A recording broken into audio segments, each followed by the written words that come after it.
Now let us calculate capacitance of a spherical capacitor. A spherical capacitor consists of two concentric spherical conductors. So two concentric conducting spheres form a spherical capacitor.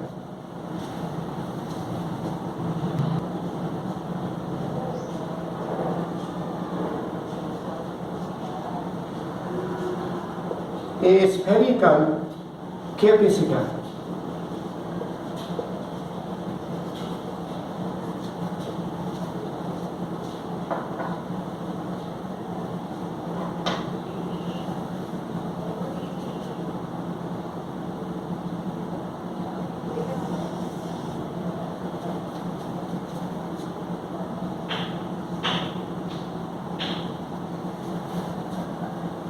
So this is inner sphere of radius A and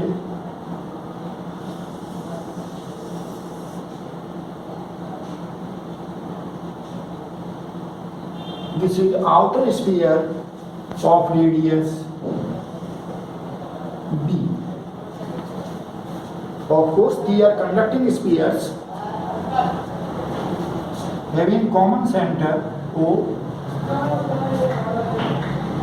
When inner sphere it is given plus Q charge,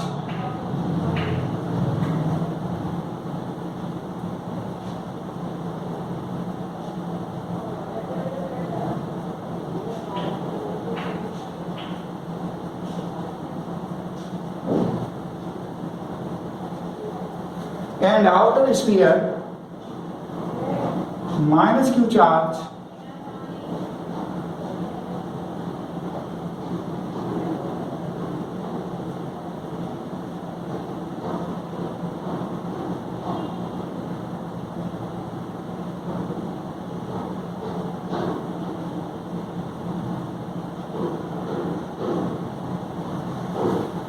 there is electric field between the capacitor plates. To calculate electric field between capacitor plates, let us draw a Gaussian surface.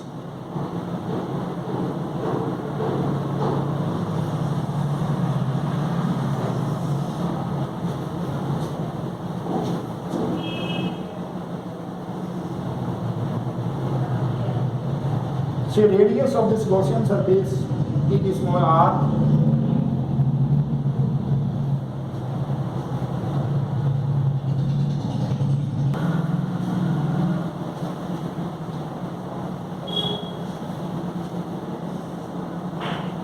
So this is Gaussian surface.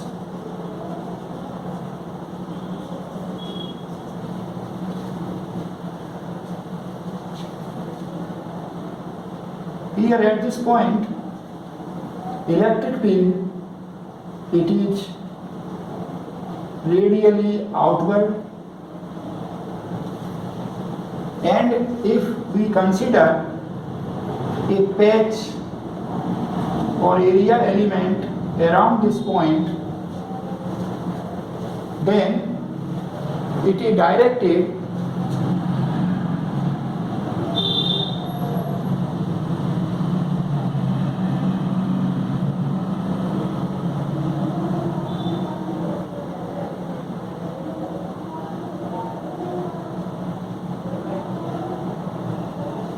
perpendicular to the surface and outward.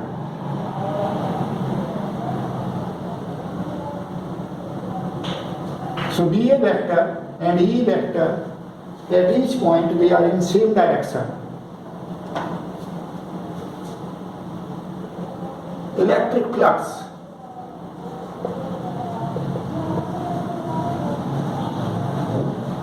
through the Gaussian surface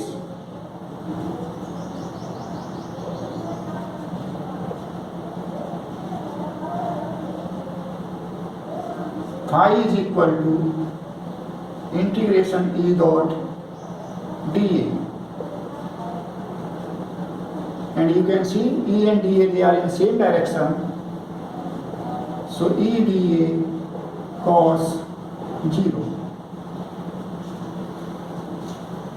And magnitude of electric field, it is same due to symmetry at each point on this Gaussian surface. So E, it can be written before integration symbol. Integration dA cos 0 is 1. Now integration dA, it is equal to surface area of Gaussian surface. It is equal to 4 pi r square. So phi is equal to E into 4 pi r square. And you know, according to Gauss law, phi is equal to Q enclosed upon epsilon naught.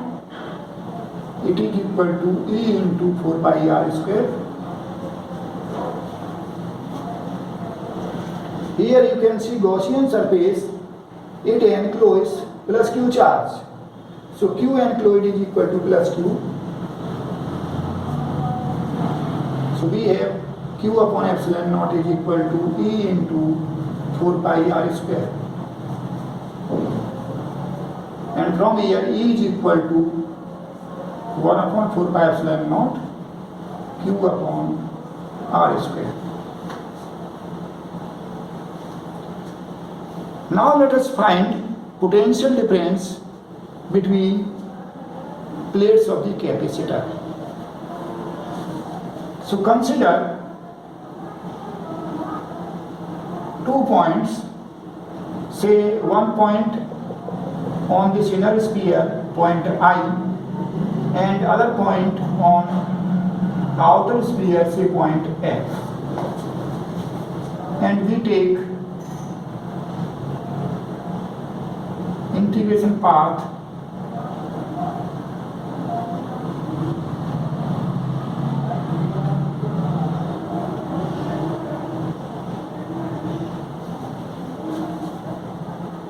I to F radially outward.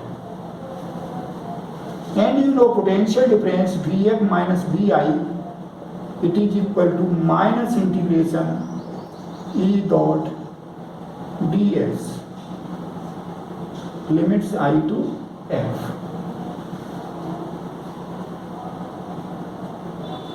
Here you can see ds vector, it is pointing I to F, that is radially outward. So ds vector,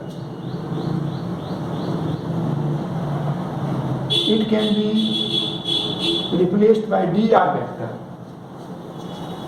That is ds vector is equal to dr vector.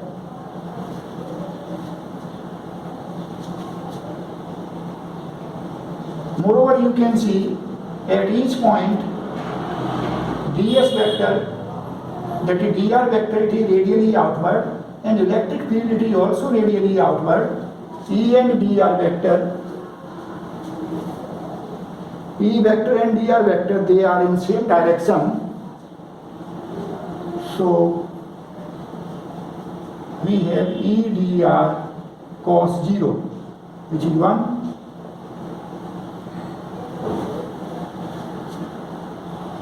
Put value of E here. So this is equal to minus 1 upon 4 pi epsilon naught Q upon r square dr, limits I to F. Here di means potential of this inner sphere, that is V plus. Vf means potential on outer sphere, that is V minus, is equal to minus 1 upon 4 pi epsilon naught Q integration r to the power minus 2 dr, limits I to F. Distance of point I from center, it is A, and distance of point F from center, it is B. So limits are A to B.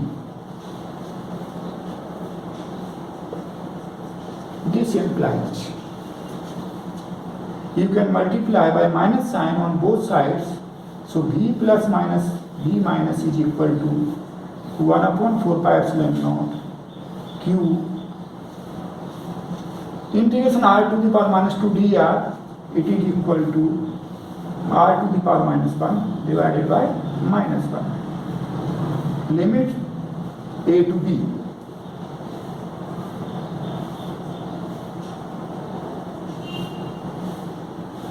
So this is minus 1 upon r limits a to b.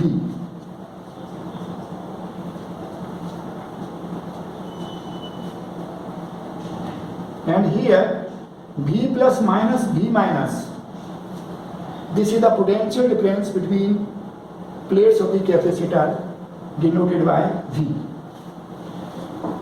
So v is equal to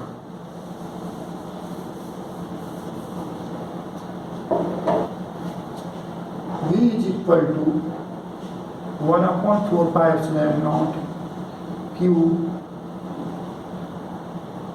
Put limits minus 1 upon b plus 1 upon a. So this implies v is equal to 1 upon 4 pi epsilon naught q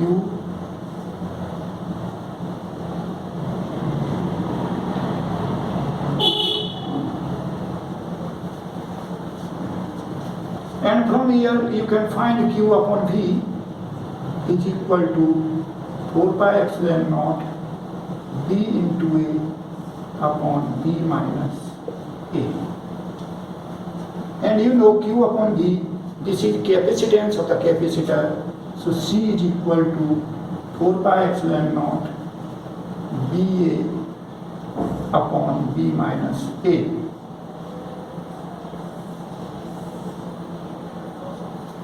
This is expression for capacitance of spherical capacitor. C is equal to 4 pi epsilon naught dA upon B minus A. You can see capacitance of spherical capacitor depends on radii of spheres, that is geometry of the capacitor.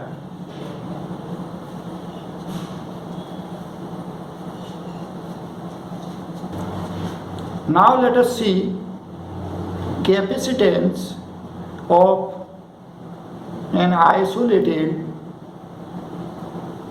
spherical conductor.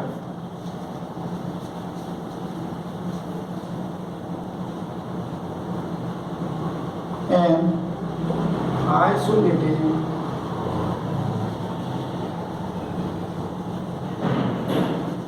spherical conductor.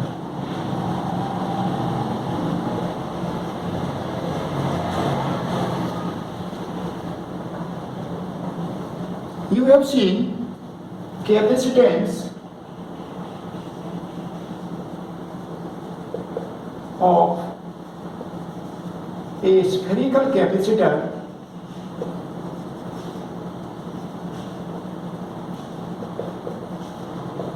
C is equal to 4 pi epsilon naught B into A divided by B minus A,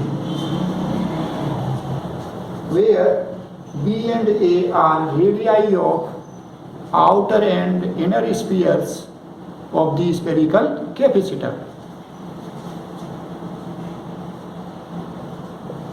We can write this as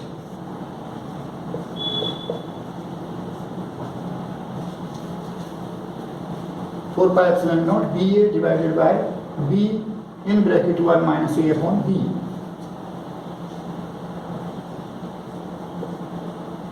If B tends to infinity, that is radius of outer sphere, it is very large. In this case B tends to infinity, we have C tends to 4 pi epsilon naught A, because here B cancels out,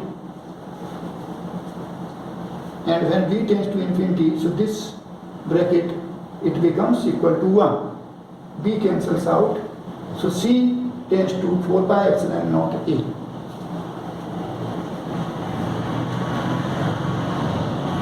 So an isolated spherical conductor of radius A, it can also be treated as a capacitor by assuming that second plate of capacitor, it is at infinity. That is, second or outer sphere, it has radius infinite. Thus,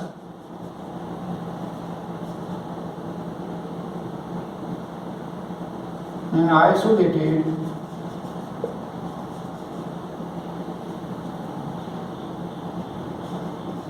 spherical conductor, that is a single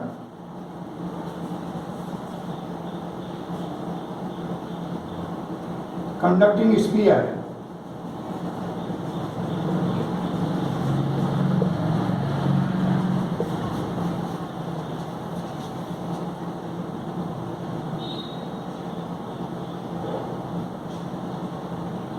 has capacitance C is equal to 4 pi epsilon naught R, where R is radius of the spherical conductor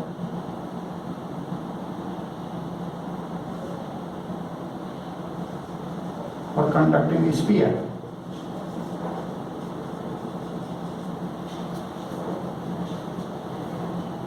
Here we assume that second sphere, its radius is very large,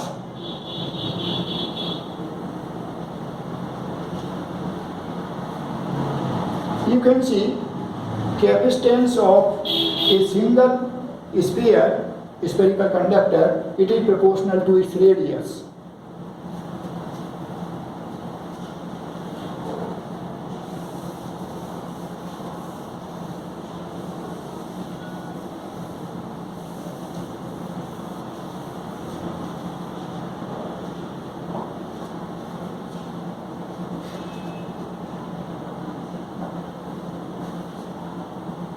Capacitance of Earth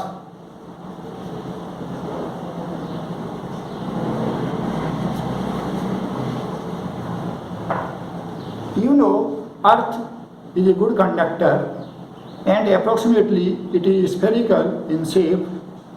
We can calculate capacitance of Earth. So you know C is equal to 4 pi epsilon naught R. It is capacitance of a single spherical conductor.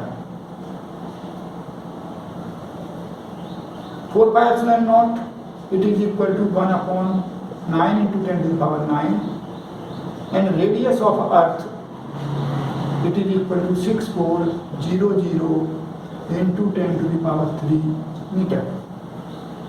And you can solve it. So it is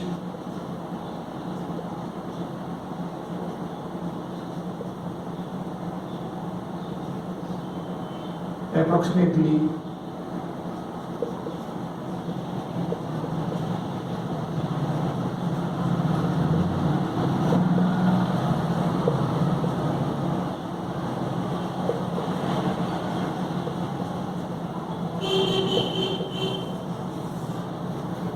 So you can see capacitance of earth, it is approximately 711 microfarad.